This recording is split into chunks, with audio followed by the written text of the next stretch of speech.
The satisfying simplicity of vintage trains. The full-featured and sophisticated modern trains. For O-Gauge, is there a right way to go with all of this? Because when my son and I got started, we mostly did command control because that's what our Lionel Junction Lion Chief starter set had, and really looked at nothing else. Until recently, as I've been looking into and expanding more stuff on vintage trains. And this is a lot of fun. This is really cool stuff. So did I do it wrong? Have I been missing out on vintage trains this whole time? Is there a right way to do this? Let's check it out.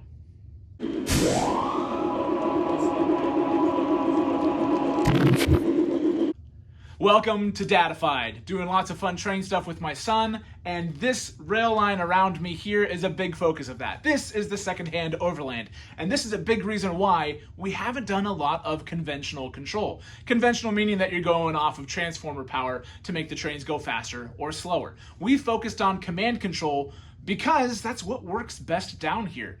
This main line of track is just all we have. It's this and an elevated line above it.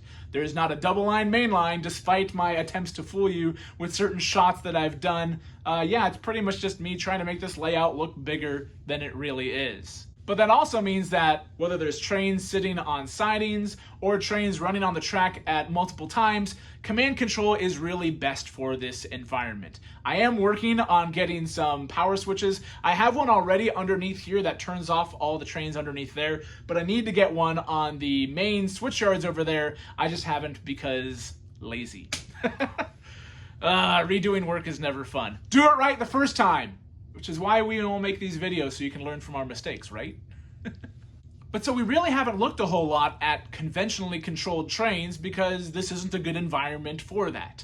I do, however, have a elevated line that it works great on because it's just a loop. And my dad gave us this. This was his and actually his cousin's before that. So the second-hand overland apparently got its start much further back than just us doing trains here at my home. This second-hand, third-hand now train was run around that top line. Is a lot of fun, but I couldn't use it on the main line here because it's conventional, and I didn't really have a good way to do conventional on the main line. I did have this thing. This is our transformer. You'll notice there's no throttle on it. This is a 135 watt brick. They call it a powerhouse, but I'm holding it now because I'm in the process of replacing this because it doesn't quite power everything. It does its best. I have power drops sent through the line. You can see the video I made on that to help disperse power more evenly, but at the end of the day, I can overload this thing and it just cuts power to the track because it can't support all the trains and passenger cars and smoke units and stuff that is all trying to pull power from the track, and it's just sitting there going, okay, that's all I can do. So, sorry, powerhouse, I needed to upgrade. But when I was looking to upgrade, I didn't look forward at new stuff. I went back in the past to a Lionel ZW 275 watt transformer.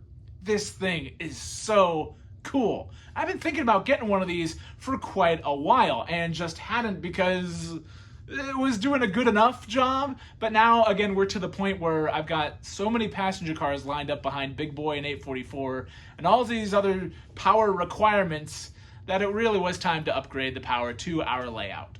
Adding this ZW transformer really got me thinking because this thing is like 70 years old and it can power everything without even breaking a sweat. It's got multiple throttle levers on it to be able to control other stuff. So instead of having a separate transformer for the elevated line, I'm going to be able to run the elevated line and the main line and accessories all off of this one thing. This is a powerhouse, not that little measly brick down there. This thing's fantastic, and I'm so excited I'm in the process of rearranging things to rearrange wiring and get it all set up properly. There are other things you need to do with the ZW for modern trains instead of just hooking it up to a track, and I'll get more on that in a future video. But right now, man, it has introduced a whole nother level of fun because I've never been able to really run conventional trains around the layout here. And it's illuminated two things. One, man, is it super satisfying, especially on a nice physical, like, you can feel the little notches in the speed steps on the throttle on this thing. And it is just so nice to have that tactile feedback that you don't get from a touch screen on a throttle or get from a throttle wheel on a remote. It's just really nice, really satisfying to use. But also, there's no games to play with this. That simplicity of just making it go faster or slower and controlling it around the line. Man, I never really experienced this stuff a whole lot when I was younger. Yeah, we had a transformer on the Playmobil G-Scale that we had when I was little, but this is different. This you can definitely feel, even though I don't have my own nostalgia for Lionel Trains. I feel like it's somehow passed down through us through these vintage trains. You can feel the legacy, for lack of a better term here. And it's really satisfying. It's really nice. I know why people like vintage trains. They just work. They're just bulletproof. I could defend my house with this thing from a burglar and not feel bad because other than some bloodstains on this from bludgeoning the assailant to death with it, this thing would still work. It's super robust. It just keeps running. As evidenced by the fact that thing's from 1947, and I really had to do hardly any servicing to it to get it running right. Vintage trains have a certain charm to them.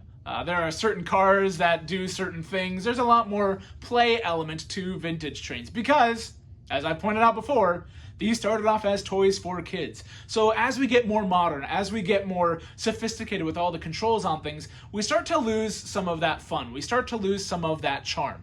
Or at least we're on track to lose some of that. It would be nice to see more modern attempts at taking things that were fun then and just putting a modern twist on them now. Again, I really think it would be cool to utilize all the Bluetooth and command controls that we have on modern engines and do animated features in like box cars and rolling stock and all sorts of stuff like that. The sounds cars and stuff like that are nice, but to me, you still don't capture the magic of the interactive nature of these trains with just some sounds. Having animals poke their heads out of the windows on stock cars as it passes by. Having boxes get chucked off of the car as it goes through the depot. Having logs come off the side of a car. Having all of these interactive features from the train to accessories to tracks and stuff like that really brings in the magic of these trains. There's a reason I Love Toy Trains has mostly O-gauge train stuff.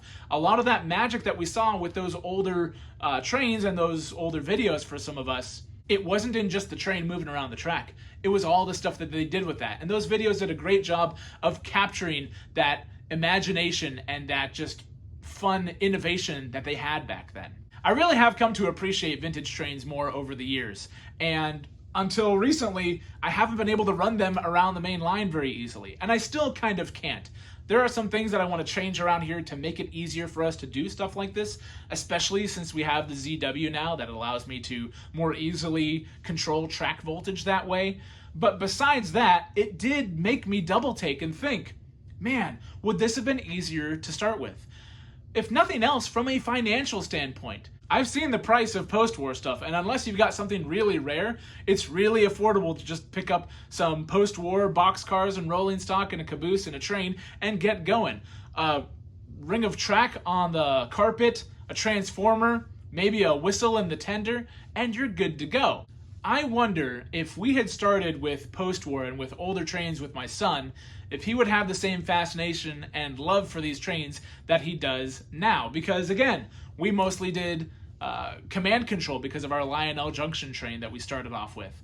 And that has sounds, and he can change the throttle there, and he can make it do certain things, and that interactive ability was a lot of fun for him. And there's not as much of that from a remote as you can with a throttle. You can do a whistle and a couple other things, but most of the other things are trackside kind of elements. When I started considering which way we should have gone, the answer became clear to me, especially from feedback that I heard from you guys on my last video. I loved all the interaction that I got from that. Thank you guys for chiming in on that topic. What it really boils down to, it's not really a matter of vintage or modern. To me, the best way to enjoy these trains is to embrace everything. So all you have to do is switch that middle word, vintage and modern. Because even if you just have vintage, even if you just have modern stuff, there's things to enjoy from all of this. Again, one of the things that I love about this hobby are all the different ways that you can enjoy it. So why not celebrate that here? can my layout be a place where everything's embraced, where vintage and modern can run on the rails together, can be enjoyed. Hey, today we're running these, tomorrow we're running those. It also kind of helps rotate the collection a little bit more, because we do have a lot of cool trains here, and some of them need a little bit more runtime. So the more flexible my track plan is to be able to accommodate that, the more we can actually achieve that goal of just enjoying everything. And let's not forget that most modern locomotives can still be run in a conventional way. You can just put them on a track, apply power, and it still will work. There's a couple exceptions. There's a couple of Lion Chief engines, like starter set ones, that can only work off a remote. But even that's still true. You can take an older Lion Chief engine, put it on an old conventional track, power it up, and be able to control it from a remote. So there's all sorts of ways that you can do things, multiple formats and control methods and all that stuff for a reason. I think by limiting ourselves to just conventional, or just this or just that, or this versus that, or this or that, you're starting to exclude stuff and you're missing out.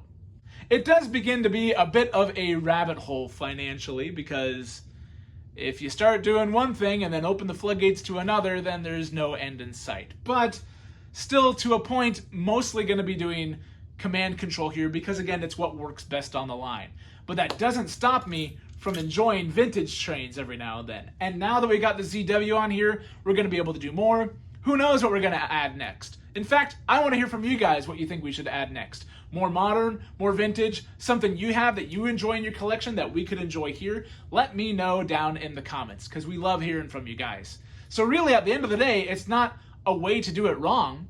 It's just, you don't have to only do one thing. You can open things up and enjoy all of it and see that there's pros and cons to everything. There are some things that you just can't do with modern that you still can with vintage, and vice versa. And ignoring that, you're just kind of starving yourself of fun, really. So have a good time with both of it, because I know that's what we're going to be doing here. Stay tuned for the next update on the ZW, and as we integrate that into our layout on how to do that, there is certain things you need to keep in mind for that sort of stuff. So you're going to want to stay tuned, subscribe, like, comment, all that fun stuff, and we'll see you guys on the next one. Love this thing.